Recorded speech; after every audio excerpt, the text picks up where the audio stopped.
il est clair que nous ne souhaitons pas, et je pense que nous sommes nombreux ici, à ne pas souhaiter qu'une telle consultation populaire ait lieu le jour des élections européennes. On ne peut pas mélanger les choses. Il est indispensable qu'on puisse avoir un vrai débat portant sur la construction européenne. C'est la raison pour laquelle, Monsieur le Premier ministre, nous souhaitons que la France retrouve le rôle moteur qui doit être le sien en Europe et que nous puissions avoir ce débat. Évitons d'avoir, si c'est le cas, un référendum le jour des élections européennes. Aujourd'hui, Monsieur le Président, rien n'est décidé.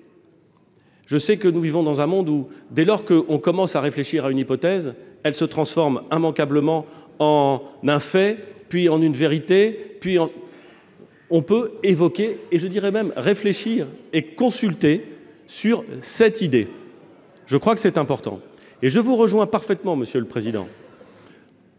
Le scrutin qui interviendra le 26 mai pour les européennes sera un scrutin d'une importance considérable, absolument considérable, pour la construction européenne et pour notre pays. Référendum ou pas, Monsieur le Sénateur, depuis très longtemps, les élections européennes sont le moment où on parle finalement assez peu des élections européennes et beaucoup de questions politiques nationales. Nous le savons tous, nous l'avons tous vécu et nous n'avons pas envie que cela recommence. Je ne crois pas, en tout état de cause, qu'un seul référendum, quand bien même il porterait sur plusieurs projets de loi, suffirait à traiter, à intégrer l'ensemble de ce qui est dit, et si j'ose dire, mesdames et messieurs les sénateurs, de ce qui est dit et de ce qui n'est pas dit.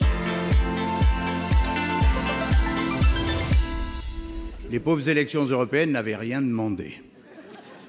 Et un référendum pour répondre à des manifestants d'hier et d'aujourd'hui qui disent trop d'impôts, trop de taxes, pas assez de pouvoir d'achat, une dépense publique à revoir, trop de contraintes réglementaires. Et on envisage un référendum qui dit on va parler du Parlement. Est-ce que c'est une vraie piste du gouvernement ? Vers quoi va-t-on pour sortir du grand débat ? Une fois ce grand débat achevé, il faudra en tirer les conséquences. Cela a été clairement dit de manière précise et concrète. Il appartiendra alors au chef de l'État et au chef du gouvernement de faire les choix qui s'imposeront. Monsieur le ministre Karoutchi, je connais trop votre engagement gaulliste et votre attachement aux institutions de la Ve République pour croire que le recours à un référendum serait pour vous critiquable en soi. Mais en tout cas, au moment où nous parlons, cette question n'est pas à l'ordre du jour. Je n'ai aucune appréhension par rapport à un référendum. Je pense que le président de la République en aurait davantage. Que les Français ont le droit de savoir ce qu'est l'issue de ce grand débat. Si vous voulez faire une réforme constitutionnelle complète, pas juste des bricoles de l'article 11, mais l'utilisation du 89, une vraie réforme, une vraie République transformée, n'hésitez pas, il y a un Parlement pour ça.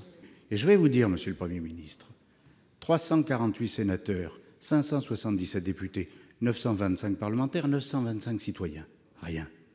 Mais 348 sénateurs, 577 députés, 925 parlementaires, élus de manière directe ou indirecte, c'est la France. Merci.